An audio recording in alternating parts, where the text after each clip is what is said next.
What's up, everybody? Happy Monday. Hope all you're having a great day. Hope you had a great weekend. Getting into this episode of GH, the only really interesting part to this episode to me was the wedding stuff, but I'll get to that last. First of all, Jax and Sonny. Here we go. Round 999. They having another pissing contest today. Listen. I've said this to death, and I'm going to keep saying it. I know a lot of people don't like Jax, and that's fine. You know what I mean? Yeah, Jax, he has his moments where he could be hypocritical. He could be this, he could be that. But throughout this storyline, I feel like I've been more on his side. And the reason I say that is because this is his child. His only child. So he's very protective of Jocelyn. So he should be. That's his only child. Hell yeah, he should be. And some people saying that, and what baffles me is some of the comments that I see where people say Jax should mind his business. He shouldn't be worried about what Sonny got going on in his house. First of all, his daughter lives in that house. He has every right to butt in. That's his child, his only daughter, his only kid. Hell yeah, he has a right to express his concerns and his opinions. Same way Sonny used to say stuff when Michael and Morgan would be staying at Jax and Carly's when they were married. You know? Like, come on, he has every right. This is his child. You bring some teenage boy into this house that he knows nothing about. You didn't even bring it up to him. Furthermore, now that he knows the truth, he was pissed off that they lied to him about this, about Dev's true identity. But when Jocelyn told him that Dev was running from some dangerous people in Turkey, that really pissed Jax off. You could see it all over his face. He was really alarmed and pissed off. And he has every right to be. I mean, let me ask y'all a question, because let's be honest about this.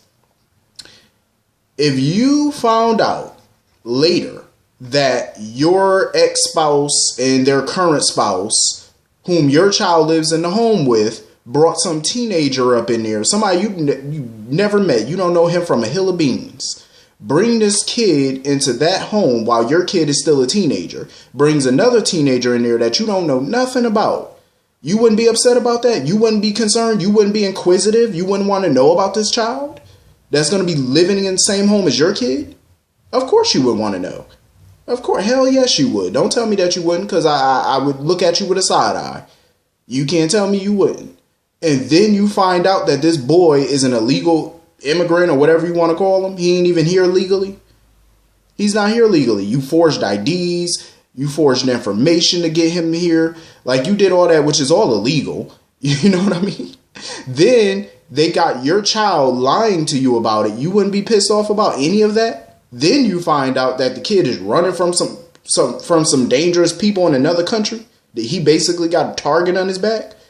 You mean to tell me all those things, all that information would not piss you off that you were kept in the dark about all of that stuff when your child could be a target? If you say no, you're lying. I know you're lying. I know you lying. Who wouldn't? Who wouldn't be upset by that? And people talking about Jax should mind his business. His daughter is his business.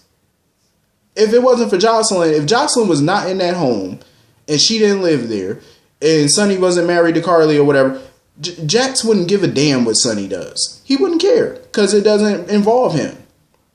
But you're talking about his ex-wife and his child.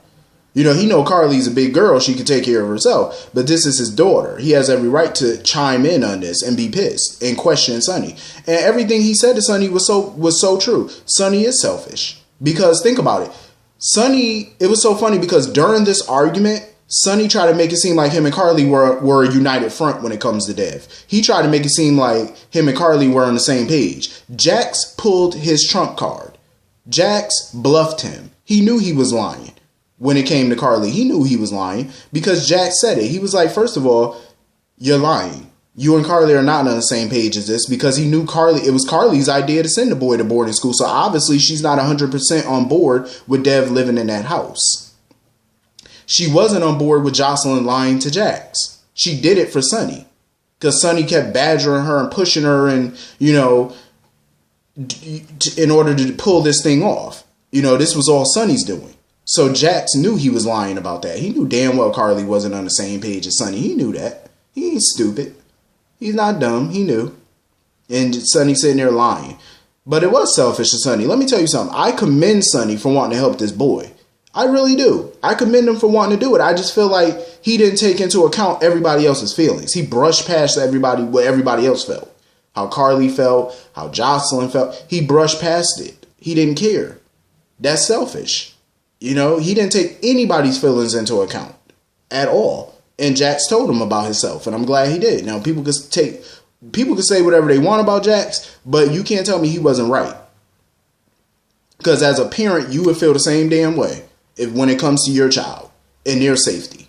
How many times has Sonny said, oh, I could keep this person safe. I could keep these people safe. And look what happened to his own kids. Shot at, kidnapped, all type of stuff. Held at hostage, all type of stuff. He can't keep everybody safe. And Jax knows it. Jax has known this man for over 20 damn years. He knows Sonny and how he operates. And he know he can't keep everybody safe like he pretends that he can. He can't. And I don't blame Jax. He doesn't want his daughter hit in the line of fire. You don't know if these people will find out where Dev is. They could find that out. And then what? His daughter can end up taking a straight bullet somewhere or get kidnapped her damn self. You know what I mean? Jax isn't trying to take that risk. So now Sonny's worried because he don't know what Jax is planning on doing with this information. You know, but Jax basically told him, he was like, you know, the only reason I'm not taking Jocelyn out of here right now is because Carly just had a baby with special needs and he doesn't want to put no more stress on her. But I do agree with Jax. I felt like Sonny did put more stress on her during her pregnancy with this Dev nonsense. You know, I'm just saying, like, I commend Sonny for what he's doing. But I have to agree with Jax on this. You know, I definitely do. Especially when it's your child. You know, when your child is involved, you will move heaven and earth to protect your kid. And that's all he's trying to do. That's his only child. I don't blame him. He's even more protective. So I don't blame him. And like I said before, Sonny knows literally nothing about this kid. You know, that's a problem in itself. Like, you're willing to bend over backwards for somebody that you don't know nothing about. And you don't see a problem with that. That's stupid to me. So anyway, Jax sitting there talking, Jax, he ran out of the house talking about he late for the wedding, for Nina and Valentine's wedding. Well, Jax, you should have stayed because you got plenty of time. That wedding ain't happening. You got plenty of time. If you knew what we all knew, then you would know to stay your ass there because you ain't no need for you to go to that wedding. Trust me. Ain't no need. So anyway, moving on from that. I did love the scene with Carly and Bobbie and stuff like that. Carly was so worried about Donna. You know, she begged her mother to go check on her and stuff like that because she had a dream and, you know, she was crying. And so she begged her mother to go to the incubator and go check on her or the NICU, wherever. So she checked on her. Bobbie was like, she good. She fine. You know, she's in the good hands of Allstate. So she gave her a present that was for Donna, though. It was a music box, and the music box belonged to BJ. And I thought that was a beautiful gift. That was nice. Carly needs to stop doubting herself. Because Carly is really doubting herself, like, if she could really take care of a special needs child. I'm like, Carly, you have been through so much and rose above it all, and you're still standing. So trust me, this is just a new battle for you. And you're going to overcome this battle as well. Trust me. You know, people, I tend to tell people all the time, you find your strength. You're strong when being strong is your only option. You know what I'm saying? You don't know how strong you are until being strong is your only option. Because trust me, people always self-doubt, you know, they always doubt themselves. And trust me, you rise to the occasion when you have to. Because God knows I've done it a million times in the last couple of years. Hell, even the last couple of weeks.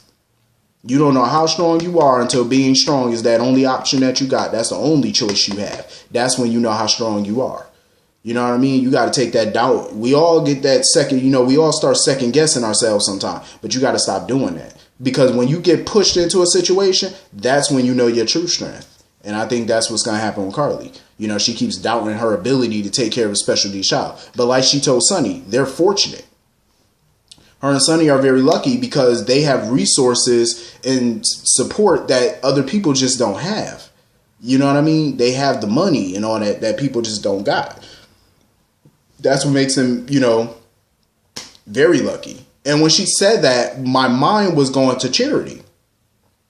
Because what I think is, seeing how she mentioned how there's people out there who going through similar situations like them with spina bifida, or children who have spina bifida, I was thinking they should start up a new foundation or donate to a foundation that already exists, to help kids with special needs or kids with spina bifida. I think they should. Either start one themselves or donate a few million to a worthy spina bifida cause or another special needs cause. I think they should. I think it'd be cool. So anyway, moving on from that, I did like the little scene with Dev and Jocelyn. She's warming up to Dev now, because when Dev first got there, she wasn't giving him nothing but attitude. But her and Dev, they get along now, and she admitted to him that she messed up, not messed up, but she told Jax the truth about him. And, Dev wasn't mad about it. At first, he seemed like he was a little upset, but he was actually, he envied her relationship with Jax because she has a parent that she can be open and honest with. Her and Jax have that special bond, and she's open with him. She's honest about how she feels. She tells him the truth. He does the same with her. And it is refreshing to see that relationship, especially between a father and their daughter, or a father and a son sometime, because a lot of people don't have a father in their life, so you're lucky to have one that's very protective of you. And that's what Dev admired, because he was like, you have a dad who, you can be honest with, and he's very protective of you. Even if you don't agree with what he's doing or the decisions he's making on your behalf, you still respect those choices that he's making for you because they're for the good of you. You know what I mean? And that's exactly what Jax is trying to do. He's doing what he feels is good for his daughter. And I can't front him on that. I can't blame him. But I did like that little conversation that Dev and Joss had. He totally understood why she told him the truth and stuff, and he admired it. And I like that. He didn't get all huffy puffy, angry.